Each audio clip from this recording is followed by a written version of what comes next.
आप सभी को नमस्ते।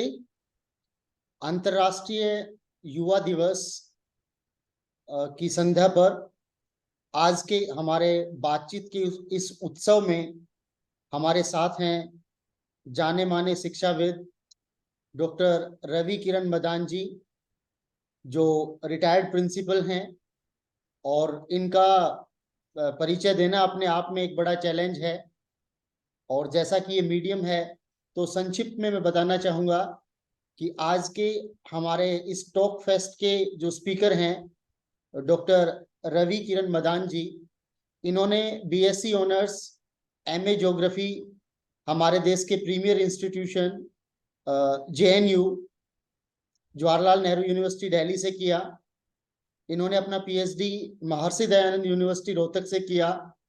और इनका जो टीचिंग एक्सपीरियंस है वो, जैसा मैंने बताया, रिटायर्ड प्रिंसिपल हैं। तो इन्होंने एज ए शिक्षक अपनी सेवाएं 38 वर्ष से ज्यादा तक एक शिक्षक के रूप में अपनी सेवाएं दी। सस्टेनेबल डेवलपमेंट इनका एरिया ऑफ इंटरेस्ट है, जिसपे इन्होंने ढेर सारे शोध पत्र प्रकाशित किए हैं।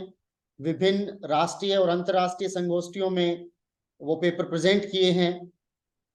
और आज इनसे बात करने का जो मेन कारण रहा, जिस कारण ने मुझे मोटिवेट किया, वो ये है कि जो अंतर्राष्ट्रीय युवा दिवस 2023 है, उसका थीम है ग्रीन स्किल्स। तो जिस प्रकार से सस्टेनेबल डेवलपमेंट और ग्रीन स्किल्स का कनेक्शन है, उसके बारे में मैं ज्यादा ना बोलते हुए सबसे पहले डॉक्टर रवि किरण मदान जी का यूट्यूब चैनल टैग पे आप सभी दर्शकों की तरफ से स्वागत करता हूं। स्वागत है सर, आपका अभिनंदन है। नमस्कार, थैंक यू वेरी मच। आपने मुझे याद किया। आज हम सस्टेनेबल डेवलपमेंट की बात करते हैं। आज का ये बहुत ही बर्निंग टॉपिक है और हम सब के साथ ये टॉपिक जुड़ा है। इसमें हम गांव वाले, शहर वाले, विकसित या विकासशील देशों की बात नहीं कर रहे हैं, क्योंकि हम सब इस पृथ्वी के प्राणी हैं और इस पृथ्वी पर जल और वायु दो चीजें ऐसी हैं जिनको आप सीमा में बांध नहीं सकते। और हम सभी इस पृथ्वी पर रहने वाले निवासी इन दोनों चीजों के कारण इस पृथ्वी पर जीवन पाया जाता है और सब हम इनसे जुड़े हुए हैं, यानी कि एयर एंड वाटर। क्योंकि अर्थ की जब हम बात करते हैं तो हम कहते हैं कि अर्थ के दो पार्ट हो सकते हैं, physical and organic and inorganic, या फिजिकल एंड लिविंग आप इसको कह सकते हैं। जब हम फिजिकल अर्थ की बात करते हैं तो लिथोस्फीयर, एटमॉस्फेयर एंड हाइड्रोस्फीयर, तीन इसमें पार्ट हो सकते हैं। स्थल मंडल, जल मंडल व वायु। स्थल मंडल पे तो आप बाउंड्री बना सकते हैं कि ये मेरा घर है, ये मेरा राज्य है, ये मेरा देश है। लेकिन जल और वायु पे आप ऐसी बाउंड्रीज नहीं बना सकते हैं। और सबसे पहले इस पृथ्वी पर जीवन के लिए हमें सांस लेने के लिए वायु चाहिए, जो वायुमंडल से मिलेगी। फिर हमें पानी चाहिए, जल चाहिए, और फिर हमें रोटी, कपड़ा, मकान, सब वस्तुओं की आवश्यकता है। लेकिन मनुष्य के विकास की कहानी जब हम देखते हैं कि जब मनुष्य जंगलों में रहता था, वो प्रकृति का एक अभिन्न अंग, प्रकृति का एक हिस्सा था। लेकिन विकास के साथ साथ उसने प्रकृति पर अपना अधिकार जमाना शुरू, प्रकृति के साथ छेड़छाड़ करनी शुरू कर, और वो इस दिशा में बढ़ता ही चला गया। परिणाम ये हुआ, एक्शन का रिएक्शन होता है। प्रकृति को नुकसान पहुंचाने पर उसका अपना भी नुकसान होता है। जी, जैसे जैसे महात्मा गांधी जी ने भी बहुत सही कहा था कि nature has sufficient for our needs but not for our greeds. तो कहीं ना कहीं हमारी जो लालची प्रवृत्ति है, उसने हमें उस विकास की तरफ आकर्षित किया जिसमें हम अपना खुद का नुकसान करते जा रहे हैं। इस पे थोड़ा प्रकाश डालिए जरा। देखिए, जब हम बात करते हैं कि आज जिस स्थिति पर हम पहुंच गए हैं, लेटेस्ट जुलाई के महीने को वैज्ञानिक ये कह रहे हैं कि अर्थ इज बॉइलिंग। अब देखिए, ग्लोबल वार्मिंग शब्द था और शब्द क्या आ गया, अर्थ इज बॉइलिंग। और उसका मुख्य कारण क्या है? मुख्य कारण ये है बढ़ती जनसंख्या और बढ़ता विकास। ये जो विकास हम सब कह रहे हैं, ये सुख सुविधाओं से जुड़ा हुआ। हमने अपने लिए इतनी सुख सुविधाएं जोड़ ली है, जो महात्मा गांधी जी बात बहुत पहले कह गए, उसका अर्थ हमें अब समझ में आ रहा है। उस सुख और सुविधाओं के बढ़ने से या विकास के बढ़ने से हमने प्राकृतिक संसाधनों का बहुत अधिक विनाश कर, और जिसका प्रभाव हमें अब देखने को मिल रहा है, जिसके रिजल्ट अब हमें देखने को। हम सब अगर मिल बैठकर विचार करें, हम अपने संतान से, अपने बच्चों से कितना प्रेम करते, लेकिन आने वाले समय में हम कैसी पृथ्वी उनको देकर जाएंगे, ये सोचने का विषय। मैं आने वाला कल। एक आपसे प्रश्न पूछना चाहूंगा सर, जैसे अंतर्राष्ट्रीय युवा दिवस की बात हम करते हैं, और इस साल का जो थीम है ग्रीन स्किल्स, तो इससे पहले युवाओं के योगदान की हम बात करें। मैं चाहूंगा कि आप हमारे दर्शकों को ग्रीन स्किल्स के बारे में थोड़ा सा बताएं संक्षिप्त में। मैं एक सेकंड पहले सस्टेनेबल डेवलपमेंट की इंट्रोडक्शन दे दूं, फिर मैं जी ग्रीन स्किल्स की आपसे बात। जी जी जी। देखिए, सस्टेनेबल डेवलपमेंट, सतत पोषणीय विकास, इसको हिंदी में बोलूं, इसका अर्थ यह है कि आर्थिक विकास हो, लेकिन आर्थिक विकास के साथ साथ पर्यावरण को नुकसान ना हो। इसको हम यूं किसी भी शब्दों में कह लीजिए कि आप आर्थिक विकास कीजिए, आप आगे बढ़िए, अपनी सुख सुविधाएं बढ़ाइए, लेकिन प्राकृतिक संसाधनों का विनाश नहीं होना चाहिए। ये हमारा मुख्य ध्येय है, ये मुख्य हमारा टारगेट है, जिसको हम सस्टेनेबल डेवलपमेंट का नाम है। अब हम जब बात कर रहे हैं ग्रीन स्किल्स की, तो इस सस्टेनेबल डेवलपमेंट को कैसे सस्टेन किया जाए, कैसे इसको बचाया जाए, तो उसके लिए हमें ग्रीन स्किल्स डेवलप करनी है, इनका विकास करना है। और ये ग्रीन स्किल्स हम अपनी आम भाषा में रोज सुनते आ रहे हैं, शुरू से हम बच्चों को पढ़ाते आ रहे हैं। वो क्या है कि सबसे पहले ये क्लाइमेट चेंज की हम बात करें, ये 6 पिलर्स हैं जिनको हम कह रहे हैं क्लाइमेट चेंज, जो जलवायु में परिवर्तन हो रहा है, ये सबसे पहले। उसके बाद resource saving and resource management, प्राकृतिक संसाधनों को किस तरह से बचाया जाए, वह उनका संरक्षण किया जाए, ये बहुत जरूरी है।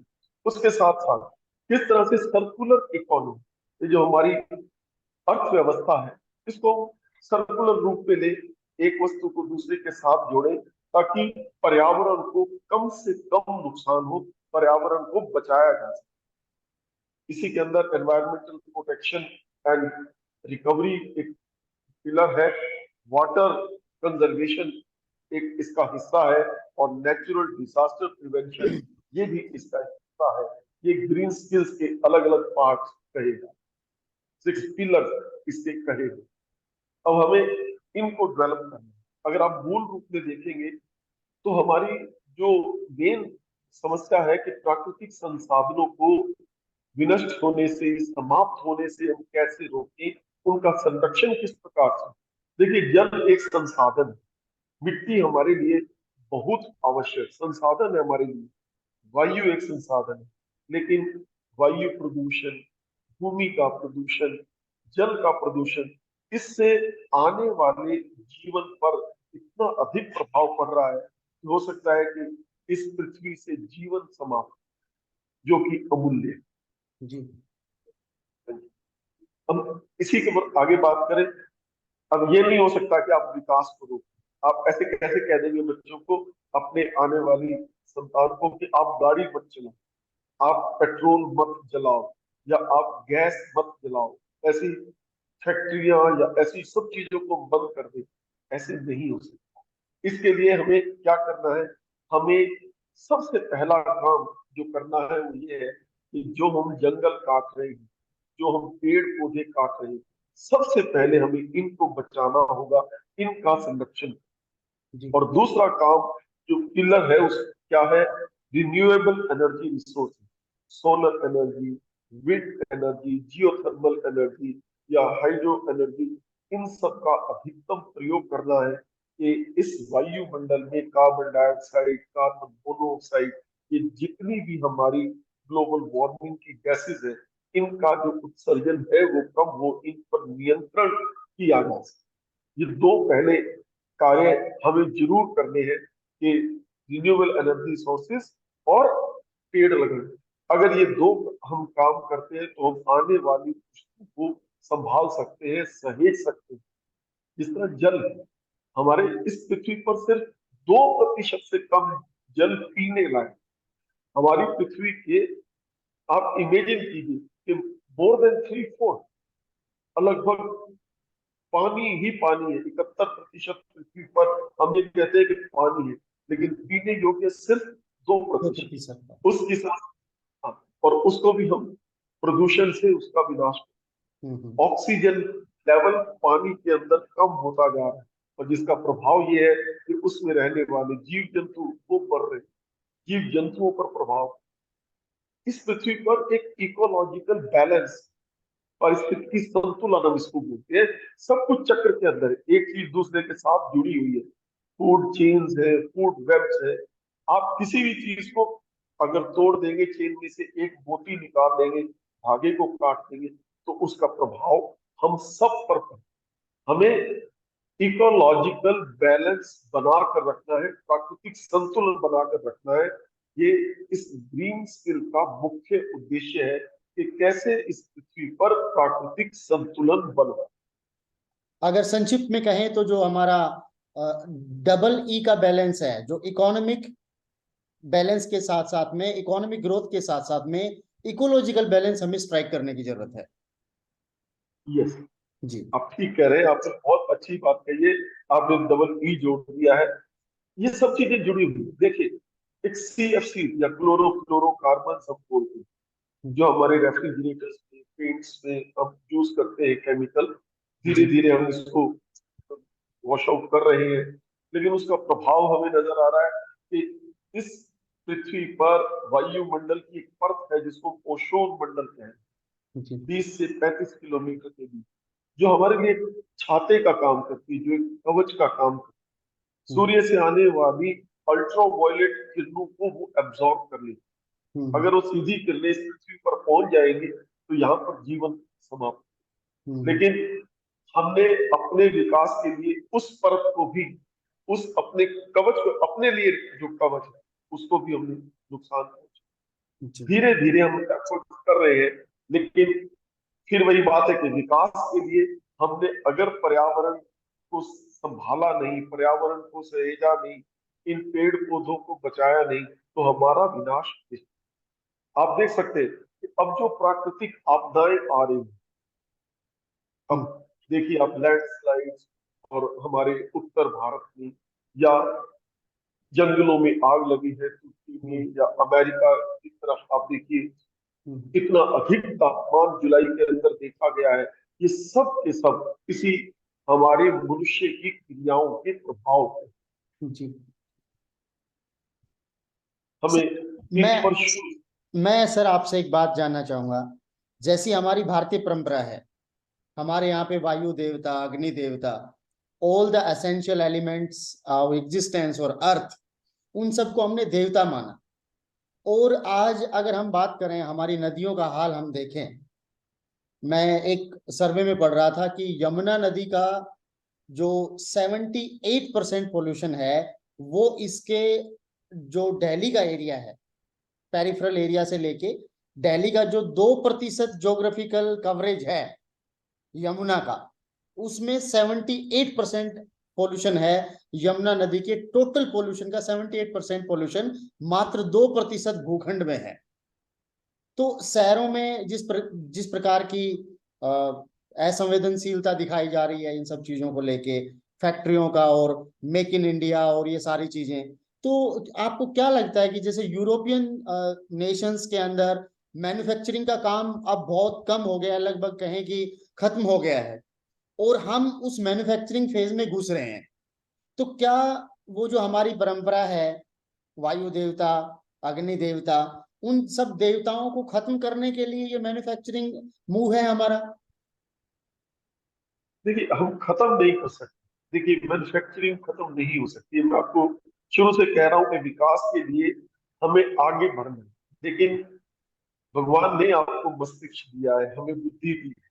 इसका उपयोग करके नई नई रिसर्च करके नई नई टेक्नोलॉजीज निकाल, जैसे देखिए हमारी जो ऑटोमोबाइल इंडस्ट्री है, जो कारें हमारी चल रही है, अभी हमने भारत 3, भारत 4 ऐसे अलग अलग एनवायरमेंटल प्रोटेक्शन के मेजर्स उसमें लगाए पोल्यूशन को कम। इसी तरह बड़ी बड़ी एनटीपीसी के अगर आप प्रोजेक्ट्स देखेंगे, चिमनियों की ऊंचाई बढ़ाकर उन्होंने किस तरह से तापमान के साथ उसको जोड़ा, इन्वर्जन ऑफ टेम्परेचर से जोड़ा, किस तरह से उनके ऊपर अलग अलग फिल्टर, कैटालिटिक फिल्टर्स लगाकर पोल्यूशन को रोक। ऐसे हमारे पास विधियां हैं, हम इनको कर सकते हैं। मैन्युफैक्चरिंग बंद नहीं करनी है, लेकिन हमें अपना लालच, अपना स्वार्थ, जो आप यमुना की बात कर रहे हैं, यमुना नहीं, गंगा या अन्य सभी नदियों में हाँ। आप बेतहाशा प्लास्टिक फेंक रहे हैं, वो प्लास्टिक समुद्रों तक जा रहा है। ये प्लास्टिक का लालच हम नहीं छोड़ पा रहे हैं, लेकिन वो पोल्यूशन बहुत अधिक हो रहा है। वो भूमि का पोल्यूशन भी हो रहा है, जल का प्रदूषण भी हो रहा है। वो हर तरह से हमें नुकसानदायक है, हमारे लिए अच्छा नहीं। लेकिन बात वही है जो महात्मा गांधी जी वाली बात है कि हमें अपना लालच छोड़ना होगा। हमें इस बात का ध्यान रखना होगा कि आने वाले हमारे बच्चों को हम कैसी यमुना नदी या कैसी गंगा नदी देकर जाएंगे, जिनका जल हमारे पीने योग्य, हमारे जीवन के लिए इम्पोर्टेंट। अब आप देखिए यूरोप की आप बात करें, टेम्स नदी या जितनी भी राइन रिवर वहां पर है, न के बराबर pollution।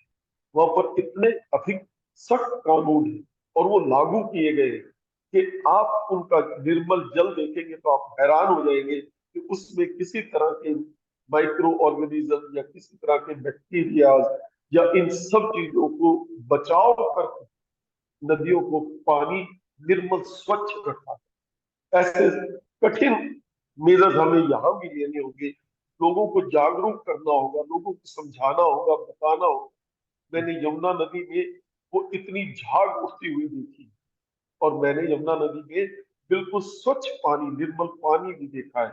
लेकिन ये वहां की फैक्ट्रियों से, वहां के लोगों को समझाकर, उनके ऊपर नियम लागू करके, हमारे नियम है लेकिन हम उनको लागू नहीं कर रहे हैं अपनी किसी भी तरह की राजनीति के चक्कर में। ये हमें जागरूक करना होगा, समझाना होगा, इन नियमों को लागू करना होगा, तभी यमुना जैसी नदी या प्राकृतिक संसाधनों का संरक्षण।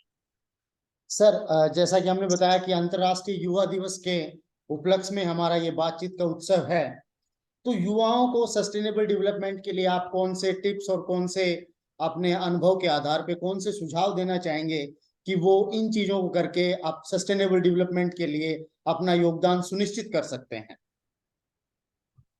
आपने बहुत अच्छी बात कही है। मैं युवाओं से जुड़ा रहा हूँ पिछले कई वर्षों से। देखिए, स्कूल्स में, कॉलेजेस में अलग अलग तरह की सांस्कृतिक गतिविधियां होती, एनएसएस की एक्टिविटी होती है, एनसीसी की एक्टिविटी होती है। इन सभी एक्टिविटीज में सबसे पहला तो हमारा टारगेट ये होना चाहिए कि हम सबको बता सके कि इस पृथ्वी पर जीवन के प्राकृतिक मूल कारण ये 3। अगर ये मूल कारण जो आप कह रहे हो कि जल देवता, वायु देवता या सूर्य देवता हम बोलते हैं, अगर ये सब संतुलित रहेंगे, ये सब ठीक रहेंगे तो हमारा जीवन। तो सबसे पहले युवाओं को, मैं आपको यहाँ एक और बात बताना चाह रहा हूँ कि कॉलेजेस में सुप्रीम कोर्ट के आदेशों के अनुसार बीए प्रथम वर्ष, बीएससी प्रथम वर्ष, जो भी प्रथम वर्ष की उच्च शिक्षा है, उसके अंदर पर्यावरण का एक विषय भी रखा हुआ है, जिनमें कंपल्सरी किया हुआ। पर्यावरण कंपल्सरी किया हुआ है। उसमें प्रैक्टिकल सब्जेक्ट भी है। इवन हमारी ज्योग्राफी में, बायोलॉजी में, ये सब्जेक्ट में हर में एक आध चैप्टर जरूर होता है। जी। सबसे पहला काम होता है कि युवा जागरूक, अपने मित्रों को, दोस्तों को, अपने परिवार को जागरूक करें कि ये पॉलीथीन का प्रयोग, ये अलग अलग जो हम संरक्षण करना चाहते हैं इसमें सहयोग की, जल संरक्षण है या वो भूमि संरक्षण है या जो भी इस तरह की क्रियाएं हम करना चाहते हैं, पहले युवा खुद जागरूक हो, इन एक्टिविटीज में इन्वॉल्व रहे और फिर अपने समाज, अपने परिवार को उसके साथ जोड़े, तो इसका बचाव जरूर। सर, मैं चाहूंगा कि दर्शकों की तरफ से जो प्रश्न आएंगे वो कमेंट बॉक्स में जरूर डालें, और हम उन पे एक चर्चा आगे आने वाले समय में दोबारा से रखें। आप हमारे चैनल पे हमारे साथ जुड़े, आपने अपने बिजी शेड्यूल में से समय निकाला, उसके लिए मैं आपका धन्यवाद करता हूं। Thank you sir, thank you for thank you. Joining with us. Thank you so much sir.